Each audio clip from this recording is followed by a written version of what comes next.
Hello. So these are 11.1 notes. Probability. Let's look at some terminology before we start looking at the actual examples. So experiment is a controlled operation that yields a set of results.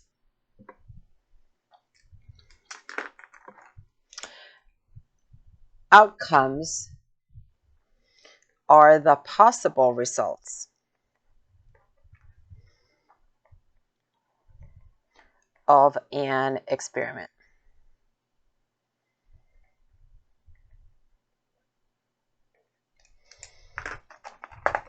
Sample space is the total number of times the experiment has been performed.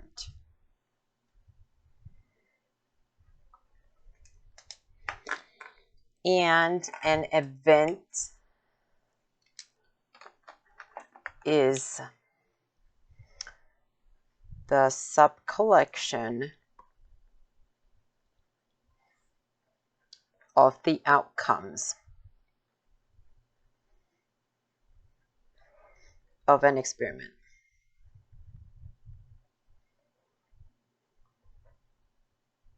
So you'll see these words as we go through probability, and we'll look at them a little bit more as well.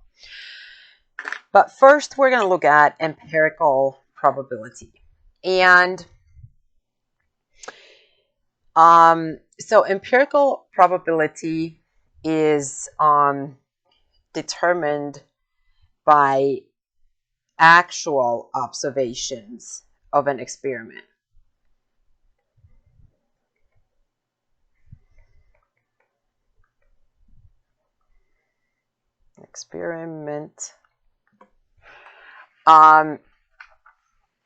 And it is,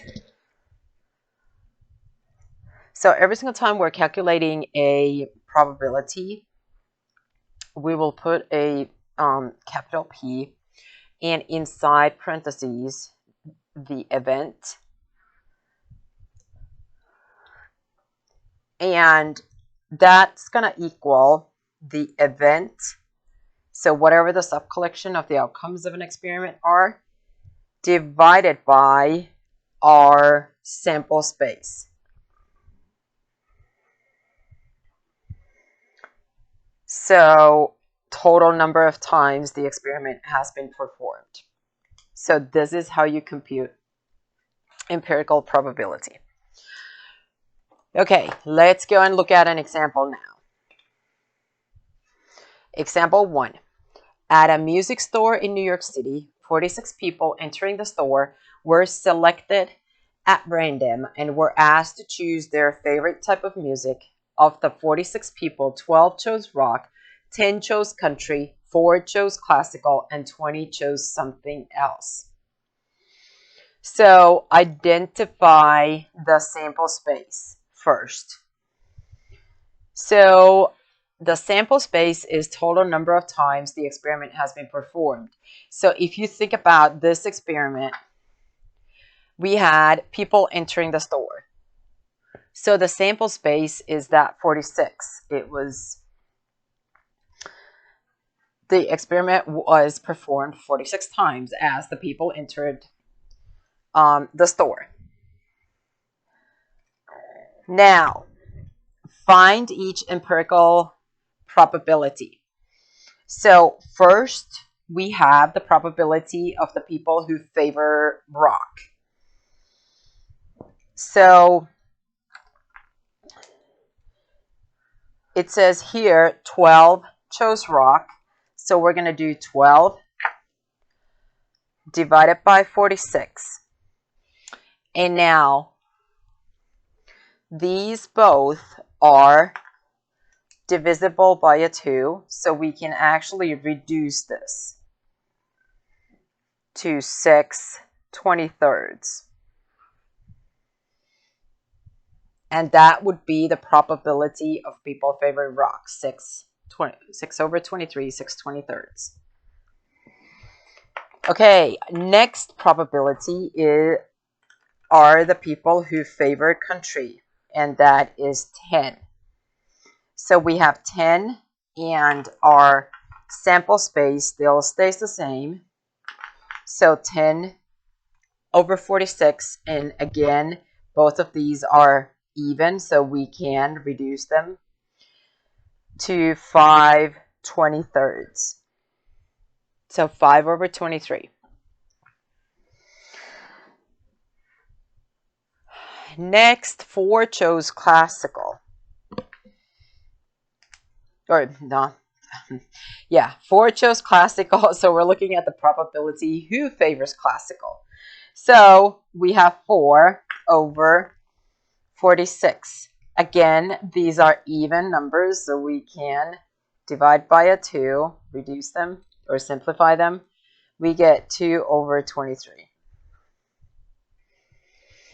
Now, the probability that they favor something else.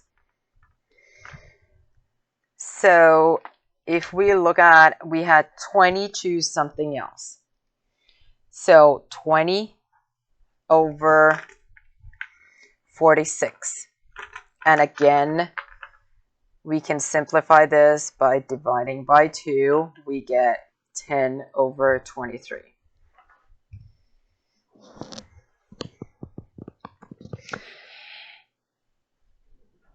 Okay, so that was how we found those. Now, on the next page, we have an example 2. So we have several friends went fishing and caught 55 fish. The table below provides details. So here are the details. The sample space is all the fish that they caught. So that would be the 55. Now we're finding, again, so empirical probability again is by observation. So these are actual numbers of fish that they caught. So it is empirical probability. So for a grouper, we have 13 caught. So that would be 13 over our sample space, which is 55. Now, we are not able to simplify this any farther because 13 is a prime number. So this is our probability for that. Next, we have sharks, 20/55. Now, this can't be simplified because both of these are actually divisible by a 5. Every time a number ends in a 0 or a 5, we know that they're divisible by a 5. 20 divided by 5 is 4, and 55 divided by 5 is 11. So 4/11. We can't simplify it any further. Next one is a flounder. So they caught 3 flounders. So 3/55, and that can't be simplified any further because 3 is a prime number. And the last one is kingfish, 19/55. And again, we're going to leave it at that because 19 is a prime number. So now, for example 3, we're going to look at our example 1. So we're going to take this example 1 again. Let me see. Can I fit them? Yes, I can. Here we go. And what we're going to do here is we're going to add all these together and see what we get. So people who favor rock, 6/23, plus classical, 2/23, plus country, 5/23, plus something else is 10/23. And when we add fractions, we add the numerators, so the top numbers. and the bottom number stays the same. So that does not change. Think about eating part of a pizza. The how many slices we have, that doesn't change. It's just the top number that changes. So 6 plus 2 plus 5 plus 10 is 23. 23 divided by 23 equals 1. Let's look at example 2. So we're going to do the same thing here. We have the probability of the grouper. I'm not sure how it's said. So flounder 3 over 55. Shark. Okay, since we have 55s here, we want to keep that as the 55. So we want to keep or add the 20 over 55 instead of the simplified, because we would have to have the same common denominators when we're adding. So we want to, use the common denominator instead of doing this and then making it into a common denominator. Plus 19 over 55. And now when we add these, we get 55 over 55, which is a 1. So, in general, the sum of the probabilities of all possible outcomes is always 1.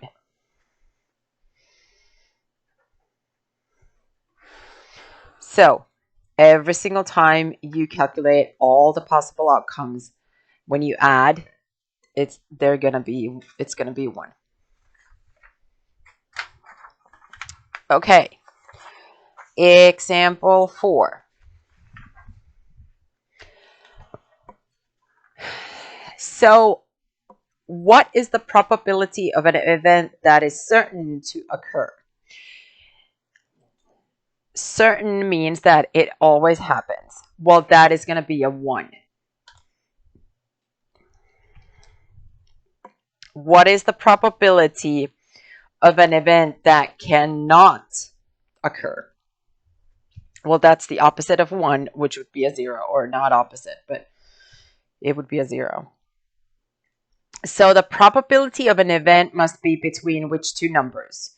It has to be between 0 and 1. Always. So probability of A happening is 1. Probability of A not happening is 0. So these together are 1. Always. So let's look at this. If the probability that you'll win the lottery is 0.000000008, what is the probability that you won't win the lottery? So this would be this. And now we have to calculate this. So what we're going to do is we're going to subtract this from 1. So 1 minus, and how many did I have? 1, 2, 3, 4, 5. 1, 2, 3, 4, 5, and 8. So where's my calculator? Here it is. So 1 minus 0.1, 2, 3, 4, 5, 8. There we go. We should have 1, 2, 3, 4, 5 nines, yes. 0.999992. So if something is certain to occur is 1, and something occurring and not occurring, that addition is always 1, then when we know that winning a lottery, the probability is this, we're going to subtract that from the 1 to get the probability that you won't win in the lottery. Okay, now we're going to look at theoretical probability. So these were all empirical that we did. And remember, empirical was something that has been observed, like we've caught fish, or we've asked people who were entering that music store. Now we are computing theoretical probability. Well, it is computed the exact same way. So we have event over sample space. But now the difference is that theoretical probability is based, so this is based on the assumption that outcomes have an equal chance of occurring.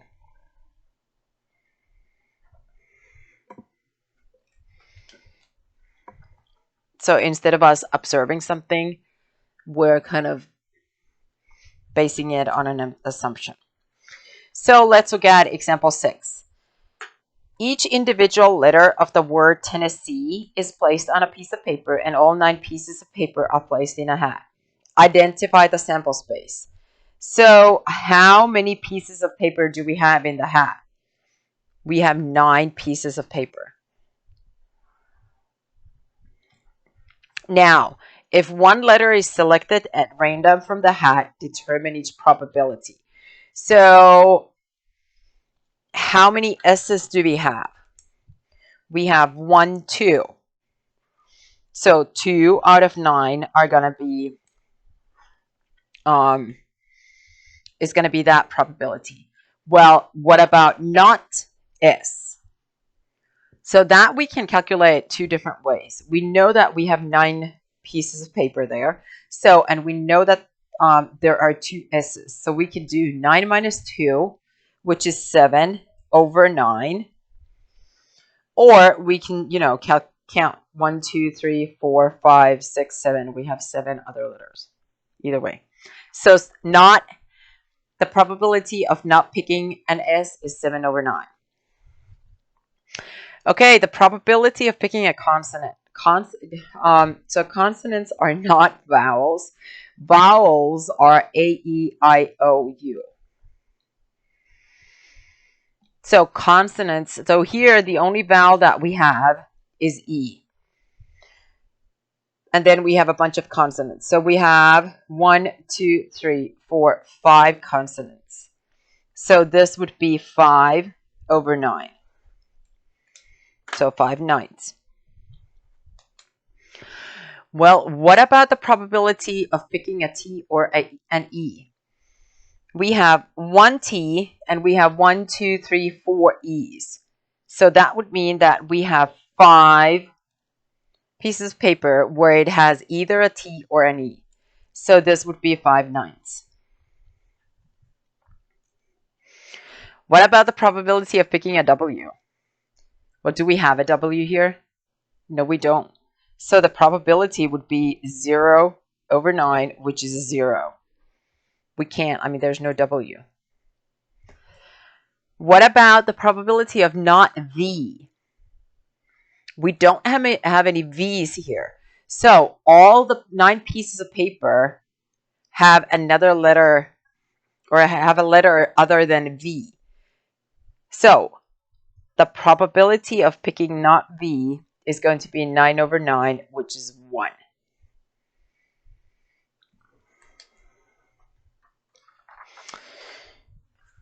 Okay, next page. We're going to look at an example.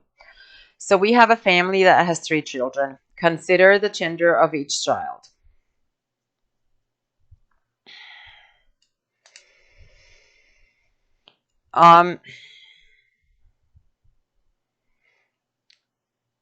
You know what?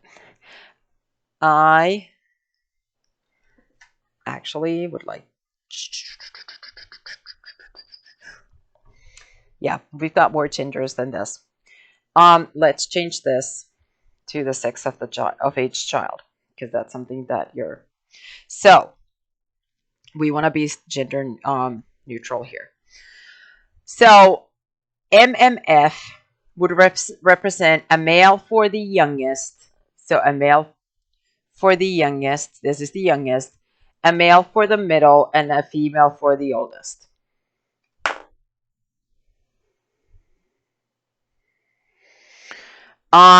So how many possibilities are there? Do you use one of the permutation formulas, the combination formula, or the fundamental counting principle? So how would we figure this out? We would start. So the possibility of all three children, so how many possibilities are there altogether? So we can have, okay, let me do this. So first, we can have all of them female, F, F, F. Or we can have all of them male, M, M, M. Now, next, what we can do is we can have a female and a female and a male. A female and a female and a male. And now I'm going to do the opposite. So male, male, and a female.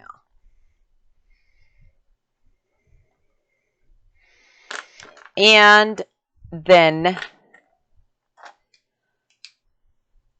we can have a female, a male, and a male.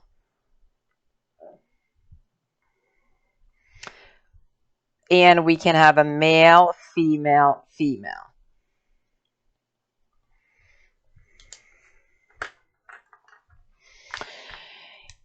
Next option, we can have a female, male, and a female. And we can have a male, female, and a male. So, how many possibilities do we have? We have 1, 2, 3, 4, 5, 6, 7, 8. So our sample space is 8. How did we get to this? We have 2 options and 3 children, right? So our answer is 8. Now, let's look at, so basically what we did is we multiplied 2 times 2 times 2 because we only have 2 options here. So we use the fundamental counting principle. Okay, let's look at the probability of exactly one female. Well, where's exactly one female? We have this one, 1, 2, and 3. So that would be 3/8. Exactly 2 females. 1, 2, 3, 4, 5, 6. 6/8. And notice now, again, we are between 0 and 1 because our denominator is smaller than the numerator. So if the numerator is greater than the denominator, then we have over 1. And then it can't be a probability because the probability has to be between 0 and 1. Okay, so this is exactly 2. Exactly 1. Now, at least 1 female. So we have 3 here. That's still at least 1. 1, 2, 3, 4, 5, 6, 7. So the only one where we don't have a female is this one. So 7/8. Next, the probability of 4 females. Well, we only have 3 children, so we can't have 4 females. So that means that this is going to be a 0. probability of less than 4 females. Well, that would mean less than probability of 3, 2, 1, or 0 females, right? All of these are less than. So it's all 8 have less than 4. 8 over 8, which is 1.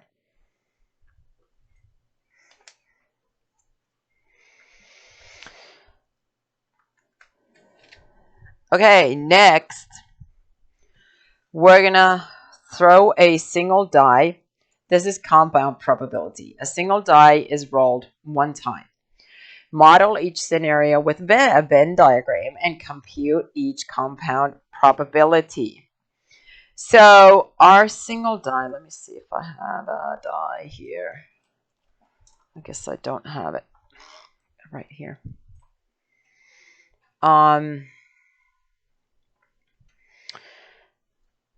Anyways, so a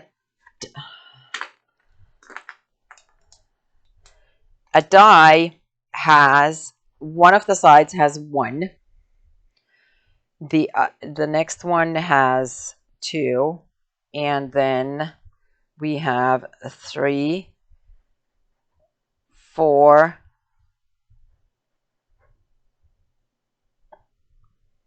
5, and 6. So now we need to draw a Venn diagram where we have the number is odd, the number is greater than 4. So So when we draw the Venn diagram, our circle A is that the number is odd. B, the number is greater than 4. So we have numbers 1 through 6. So the ones that are odd are 1, 3, and 5. Well, 5 is greater than 4. So that means that 5 actually goes in here. 1 and 3 go in here. Greater than 4, another number that is greater than 4 is 6. So that goes in here. Now, 2 and 4 are the ones that are left over, and they're going to be in the universal set. So now we need to figure out the probability of odd or greater than 4. Odd or greater than 4. Or means that we're taking both.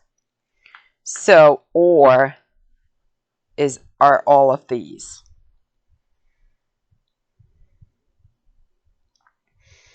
So 1, 2, 3, 4 numbers out of 6 numbers. And this can be simplified to 2/3.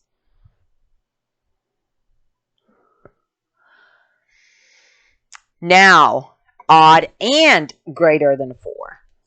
Remember, and means that it's both of them have it.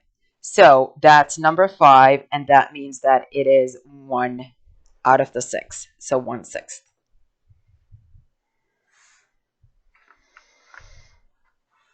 Okay, next. The number is even. So our even numbers are 2, 4, and 6. The number is less than or equal to 4. Less than, so 1, 2, 3, and 4. So now when we draw the Venn diagrams, A and B,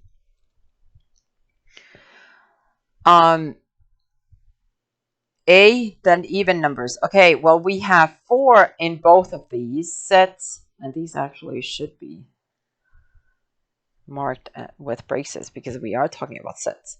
So 4 is in both, so 4 is going to go in the middle. Actually, 2 is in both as well. So 2 and 4 are in the middle. 6 is the only one in A, and then 1 and 3 are in B. And what are we missing? We're missing 5 that goes in the universal set. So the probability of even or less than or equal to 4. So even or less than or equal to 4. That means all of these numbers, which is 5 over the sample space, which is 6. 5/6.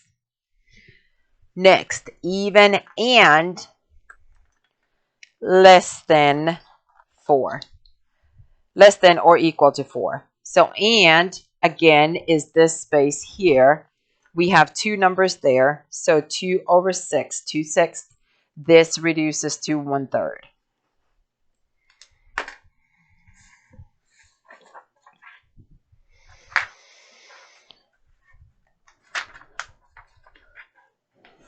Next,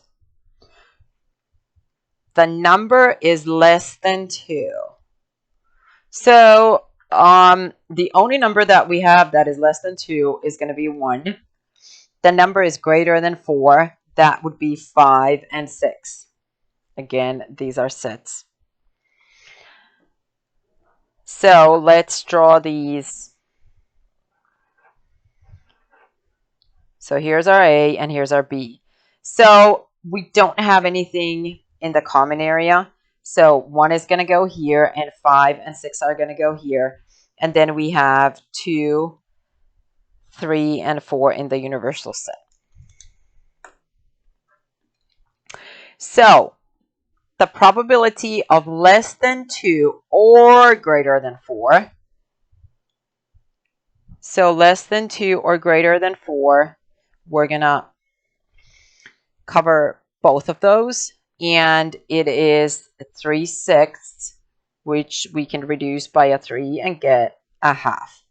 So half of those numbers are less than 2 or greater than 4. Well, what about less than 2 and greater than 4? Well, now that would be in the middle here where we don't have anything. So 0 over 6, which is a 0.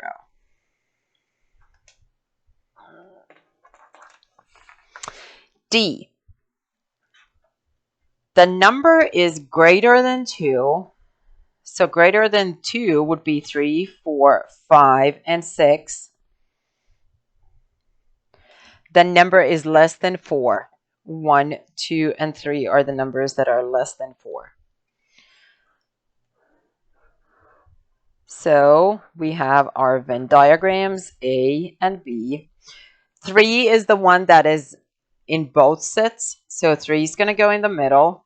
4, 5, and 6 are here. And 1 and 2 are here. We've got all the numbers inside. So there's nothing outside of those circles. So next, greater than 2 or less than 4. Again, the or means that we're covering all this, which means that we have all 6 numbers in those. So 6 over 6, which is 1. So the probability of throwing any of these numbers would be 1. So the probability of greater than 2 and less than 4. Well, and is right here in the middle. So that would be 1 over 6. And that's it.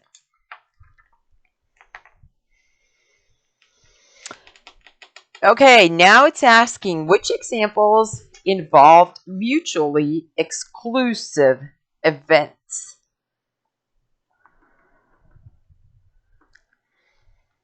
So, mutually exclusive events, which means that we had numbers in the universal set.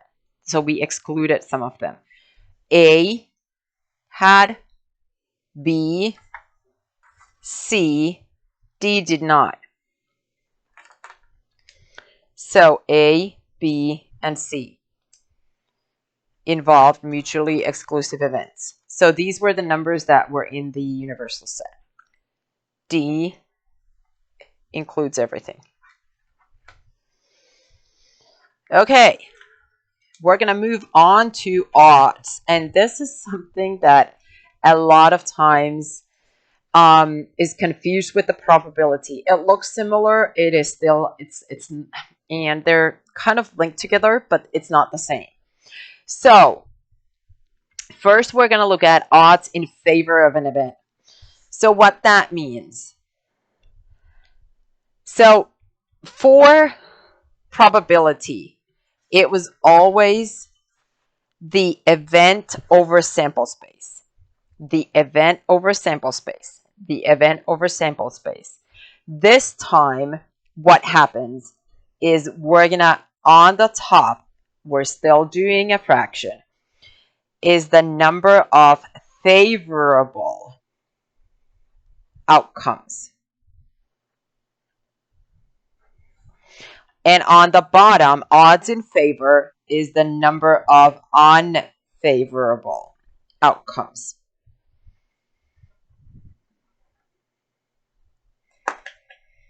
So, favorable over unfavorable when we're looking at odds in favor of an event. So we're not using the whole sample space anymore. We're taking the other ones. Odds against an event is number of unfavorable outcomes over number of favorable outcomes. So notice these are flipped. So when it's odds against, we do the unfavorable on top and favorable on the bottom. So depending on which one it is, favor or against. So again, you've got to be careful now when we start looking at these examples. We have to know if it's asking for the probability or if it's asking for the odds. So, example 9. In a class of 30 students, 18 are liberal arts majors. If a student is selected at random, determine the probability the student is majoring in liberal arts. Well, our sample space, again, this is the probability. So our sample space is 30. The student is majoring in liberal arts would be 18. And now, so liberal arts, the probability. So now what we can do, we can reduce this. So 18 and 30 are actually both divisible by a 6. So we can reduce it to 3/5. You can reduce it first by a 2 and then by a 3. You'll get the same answer. Okay, next. The probability the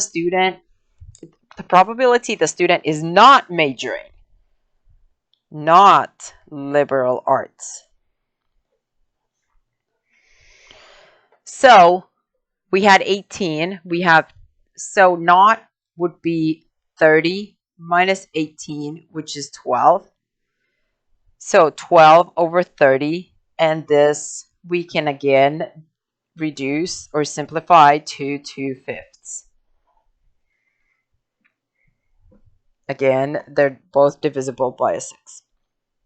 Or we can do 2 and 3 and then get 2/5.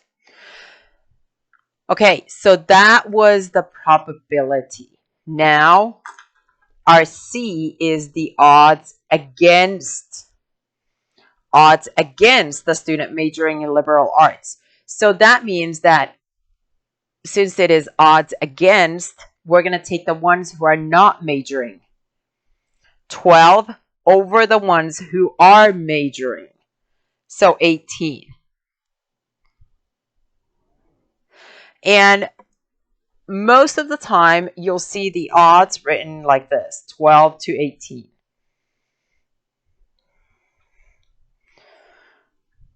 And this reduces to 2 to 3. And when we're talking about odds, you say 2 to 3. Now, the odds in favor of the student majoring in liberal arts. So now we're going to take these 18 to the ones who are not. So 18 to 12. And again, we can reduce this to 3 to 2. Notice that these numbers are flipped. Again, we're not taking the sample space of 30 when we're talking about odds. We are taking the cases in favor and the cases against.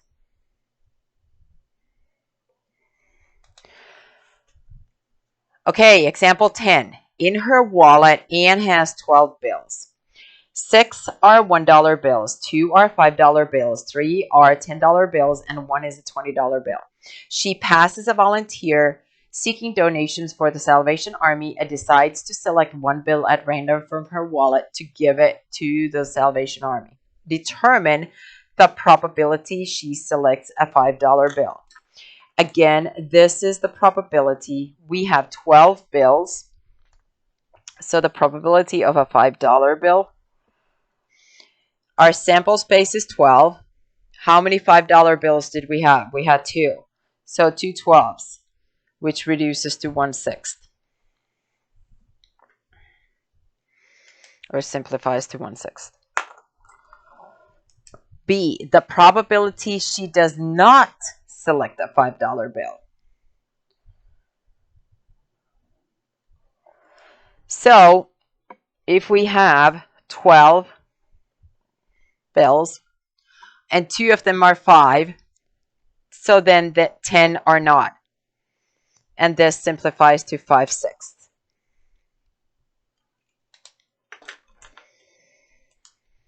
C, the odds.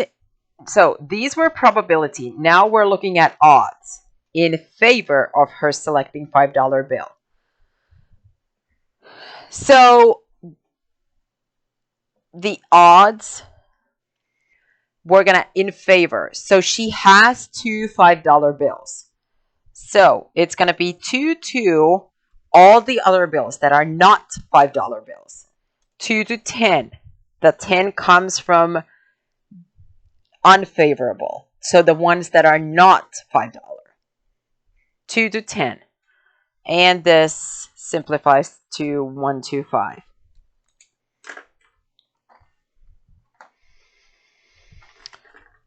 The odds against her selecting a $5 bill. Again, the ones that are not $5 bills are the 10 other bills. So 10 to the ones that are $5 bills. 10 to 2, which reduces to 5 to 1.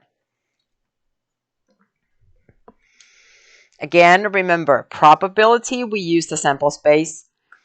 Odds, we use either the favorable outcomes or the unfavorable outcomes. Actually, these are unfavorable outcomes and these are favorable outcomes. So it's, make sure that you know the difference. Example 11. If the odds in favor of Lady Q winning a horse race are 1 to 4, then the odds against Lady Q winning the race. So against. This was in favor, 1 to 4. Against, we flip those, just like we flipped here. 1 to 5, 5 to 1. So this is 4 to 1. If the probability that an event will occur is 2/3, then the odds in favor of the event occurring are. So if the probability that an event will occur is 2/3, the odds in favor of the event occurring is this 2. 2, 2, and what do we have? We have 3. So 3 minus 2 is 1. So that 1 that is left from the 3 is against. If the probability that an event will occur is 2/3, then the odds in favor of the event occurring are 2 to 1. 2 plus 1 is 3, so that's the whole sample space. We know that 2 occur, so then 1 does not. And the odds against the event occurring are, we flip these two, 1 to 2.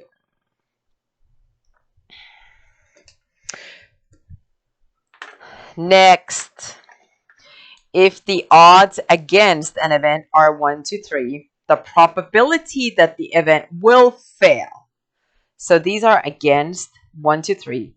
The event will fail to occur is, we're going to take this 1 here, 1 over and count. So these are all the possible outcomes. 1 plus 3 is 4. That is all the outcomes that can happen. Or can happen or not happen. That's the sample space. 1 plus 3 is 4. That is our sample space. And 1 comes from against. And the probability that the event will occur, well, the 3 are the favorable ones. And again, we have 4 is the sample space. So 3/4.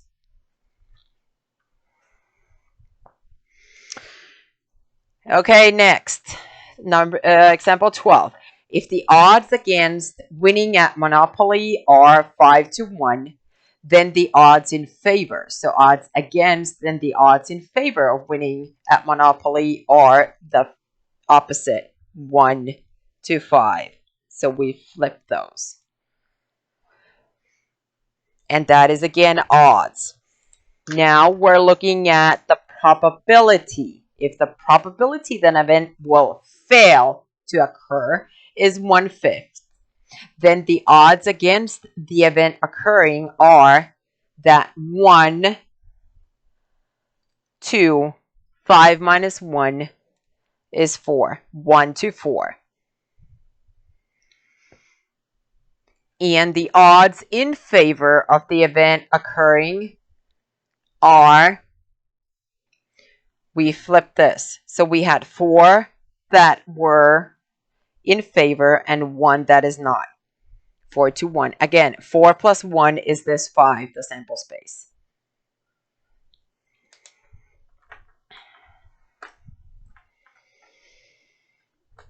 If the odds against an event are 5 to 6, then the probability that the event will occur, so odds against, the probability that it will occur, so this is not happening and this here is happening. So it would be 6 over 5 plus 6 is 11. And the probability that the event will not happen is 5. That was the unfavorable because this is against. Over 5 plus 6 is 11. 5 11ths. Okay, so that's it for this lesson. Let me know if you have any questions. Bye.